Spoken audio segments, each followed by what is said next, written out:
My daughter banned me from her wedding. So I secretly canceled the whole thing I paid for. It's absolutely true that no one can harm you more than your own children. My circumstances are identical. Ava, my 27-year-old daughter, forbade me from going to her wedding. For the past week, I've been drinking and pouting.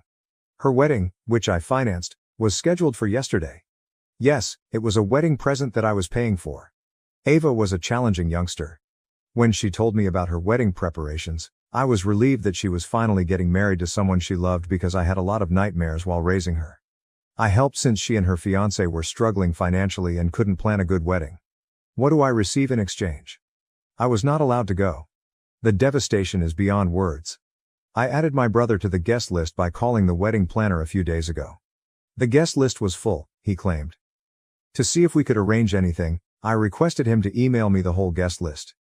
He said that Ava had told him to keep the guest list private. I informed him that since I was her father and the one covering the wedding expenses, they had best follow my instructions. Despite his reluctance, he sent me the list when I threatened to call his boss. My heart sank when I saw that. I wasn't on it with my wife.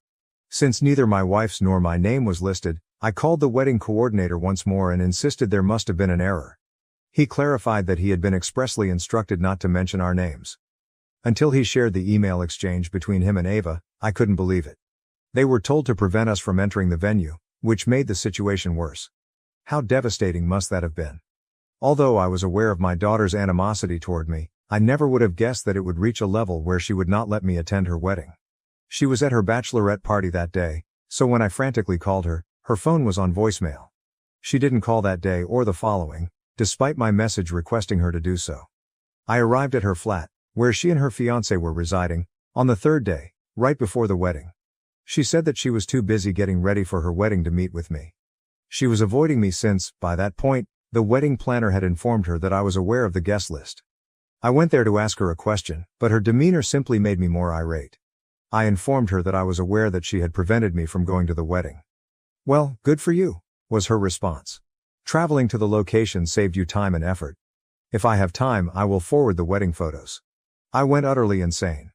This was all there was, no explanation, no regret, no apology. Her cruelty made me cry. Tears filled my eyes as I questioned what I had done wrong to merit this. She said that I had always mistreated her, first by slapping a stepmother in her face and then by siding with other people. Even when she was at fault, she wanted me to stand up for her without reservation.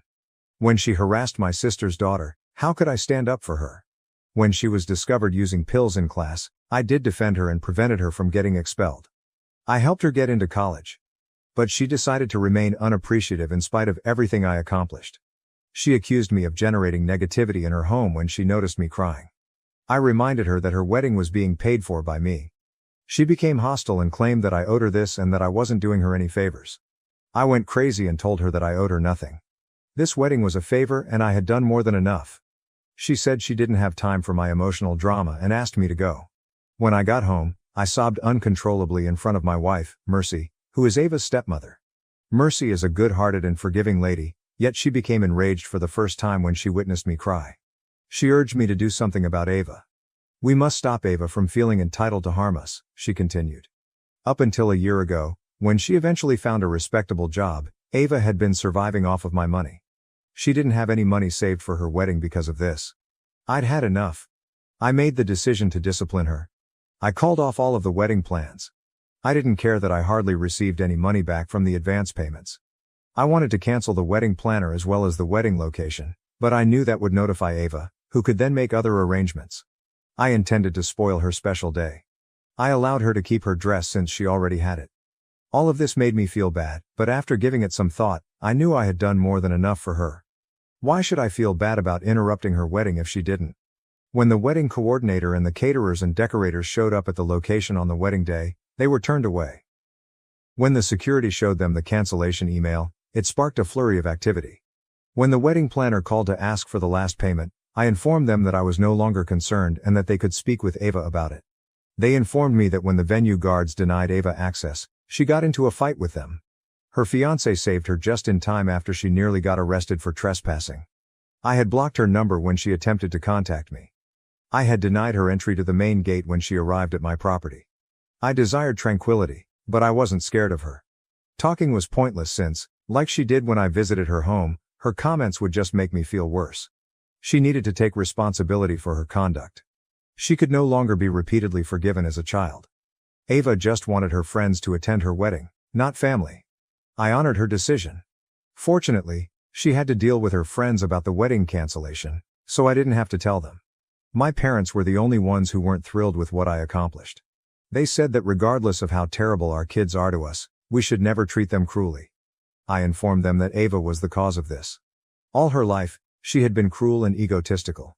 No matter how hard I try to defend what I did, the guilt still remains. I pretend to be brave, but I secretly regret calling off my own daughter's wedding. My heart has been relieved by writing this down, even if I have no idea why I'm here. Update 1. I appreciate all of your moral support. I didn't think my acts would be praised by others. I was afraid I would be considered a fool for taking such a harsh stance against my own daughter. A few of you inquired as to Ava's history of animosity toward us. I apologize for missing that previously. Here are the specifics. I had no idea how this format operated. My second wife is Mercy, a 45-year-old woman. My kid from my first marriage is named Ava. When Ava was 7 years old, I divorced her mother, my first wife. Ava's mother left me for him after finding someone else. I was granted custody of Ava because they were leaving for Europe and didn't want her. When Ava was 13, I remarried Mercy, and ever since, Mercy and I have had to deal with Ava's anger. Mercy is the object of her intense hatred. When she was a teenager, it made sense. It must have been difficult to watch someone take her mother's place. Mercy, a certified children's counselor and teacher, reassured me that Ava would be all right as an adult. She thought Ava would view me as more than simply her father. She would see me as a person in need of a companion. 5 years after the divorce, I got married in the hopes that Ava would value the fact that I had raised her by myself over those 5 years. Ava was disliked by both her mother and her new spouse. Regretfully, Ava showed absolutely no gratitude. Rather, Ava became increasingly hostile toward Mercy and me.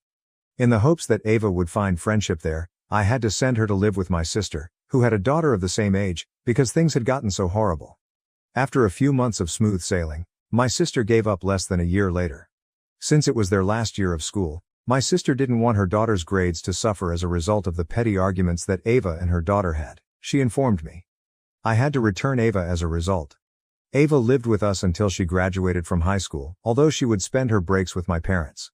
She eventually declared that she would complete her high school education while residing with them and refused to return home.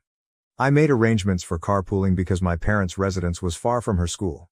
As long as she was content and peaceful, that arrangement lasted.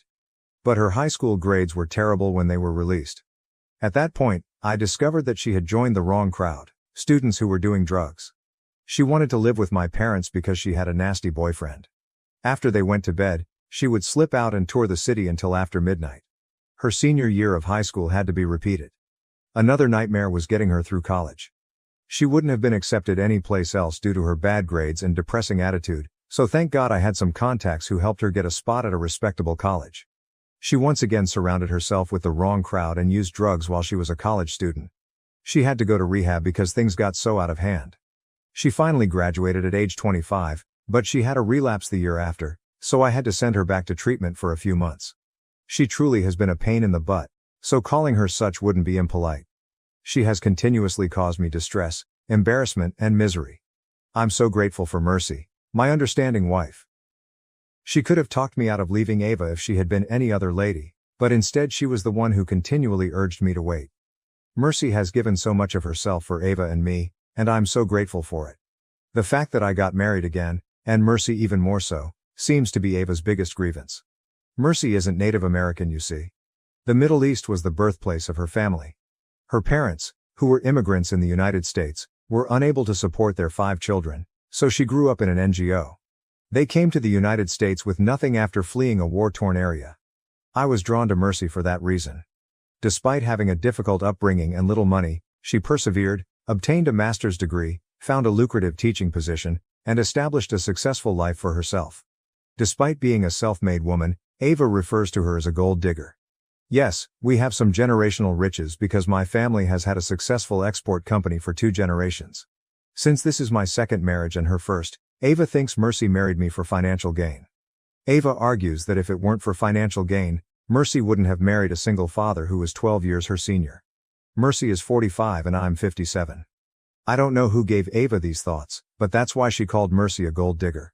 A few of you also inquired as to whether Ava's mother had anything to do with this. In actuality, she hasn't gotten in touch with either Ava or myself since our divorce. All I know is that she was in Germany when I last heard from her.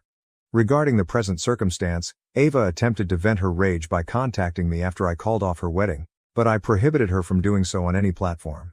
When I called off the wedding, my parents were upset and offered to cover the costs if Ava wanted to reschedule. However, Ava betrayed them, saying they were supporting me. Using harsh language, she even threw them out of her house and told them not to come again. Although her teacher, who also happened to attend the same gym as me, was the one who discovered her high school substance use, she blames them for it. Following this, my parents had a change of heart and accepted my decision to call off the wedding. I can't give Ava the right to take advantage of and harm us whatever she pleases. I still haven't heard from her, so I have no idea what she's up to. 10 days after her alleged wedding day, my parents paid her a visit 2 days ago. They are still not married. They're probably arranging a new date or simply haven't followed through. Oh, and I blocked the credit card I was using to make the purchase. She still had access to it, but she hadn't used it much since landing her job. She will probably be upset by this, but I don't care anymore. I don't feel guilty now that I know how she treated my parents. They have always cherished and protected her, and they are in their late 70s. It was right to cut Ava off. Update 2. Hello everyone. Although it has been more than a year since I last updated this topic, I have remained in close contact with all of the people who PM'd me or left comments on the post. A few weeks later, I learned that Ava had married her fiancé in a secret ceremony attended only by their closest friends. I wished her luck in life and was pleased for her. I had no social media connection to her, so I had no idea what was going on in her life. My niece informed me that Ava had changed her Facebook status to reflect her and her husband's move to a nearby city. Before I received a call from an unknown number a week ago, everything in my life was going according to plan. It was Matt, Ava's husband. I was anxious, fearing that she might have suffered some sort of mishap. She wanted to meet me in person, which surprised me, but he reassured me that she was okay. He claimed he would explain when we met when I asked why. He proposed getting together for supper and said he was in town. In my heart, I hoped that this would be an opportunity to make amends with Ava. I believed that Matt was serving as a go-between and that she might be too embarrassed to approach me. I went to see him with great expectations, but to my disappointment, Matt arrived by himself. He said he had no idea where Ava was when I inquired about her. With a sinking heart, I inquired as to her whereabouts. Then he disclosed that they were no longer together. According to Matt, Ava had a history of abuse during their marriage and had a serious problem with anger management. Even over small disagreements, she would hurl objects and smash household objects. For as long as he could, he put up with it, but eventually it got to be too much, and they split up. Matt continued by saying that Ava had psychological problems and attributed any problems she encountered to other people. Because they had relocated to a new city for his work, she and he had many arguments. Ava was angry at him for removing her from her hometown, even though she had secured a comparable well-paying position there. That was only one of their numerous problems. Matt stated he wanted to apologize face to face. He acknowledged that he had seen Ava treat me, Mercy, and my parents cruelly, but he chose not to step in since Ava had used him against us all. He felt bad for ignoring the warning signs and causing himself suffering. I informed him that Ava was to blame and that he was not. I held myself partially responsible for not raising her well. I also expressed my regret to him for what he had endured with Ava. Then Matt asked me to do him a favor. He claimed that Ava was pleading with him to take her back since she had been upset by the breakup. But after experiencing her mistreatment, he had lost interest in her. He nevertheless sent her warm wishes and asked if I could help her during this trying period. Because of her rage, Ava had lost all of her true friends and Matt felt I could help her by taking her to therapy. I informed him that although I hoped I could, Ava would not allow me to be close to her. He got it, and we both said we wanted to help Ava if she would let us. I made the decision to go see Ava after that talk. Unfortunately, things didn't work out as planned. She attacked Mercy and me, but I had come by myself so Mercy wouldn't see Ava's anger. In an attempt to soothe her, I apologized. Right or wrong didn't matter to me at the time. I just wanted to assist her. I advised her to see a therapist first, but otherwise, she could say anything she wanted about me. Ava brought up the past without listening. She screamed that she wanted to kill Mercy because she detested her so much. She acknowledged that she was embarrassed by our marriage and embarrassed to introduce Mercy as her stepmother, which is why she had barred us from attending her wedding. She threw me out of the house when I tried to talk sense into her, accusing me of being the cause of all her issues. To be honest, I don't care anymore, and I'm not sure if I was correct or not. I don't know how to help her, but all I want is for her to recover. Update 3. I appreciate all of your moral support. When I created the last update, I was pretty upset, and this place has truly helped me relax. Mercy advised me to get in touch with Ava's school closest buddy. We knew each other well because her family lived next door. I messaged her on social media to explain the situation because she now resides in South Africa. Since she was the only person Ava had never battled with, I requested her to get in touch with Ava in the hopes that she could get through to her. Her buddy promised to assist, and happily she did. Ava committed to therapy, and I think it's going well because she came to see my parents a week ago and expressed regret for her actions. She acknowledged that she was no longer able to contain her hatred because it had become so strong. She still holds me responsible for everything though, and stated that she would never forgive me. I no longer harbor any animosity toward her. Even though I'm not involved, I simply hope she has a happy life. I appreciate your support, everyone. I sincerely hope that no father ever has to deal with their own child's intense hatred. I sincerely appreciate you staying until the very end. Please remember to like, share, and subscribe if you truly enjoy our videos. Enjoy your wonderful day. Thank you for watching. If you haven't subscribed yet, please do so and hit the notification bell to stay updated with more shocking real-life stories happening around you.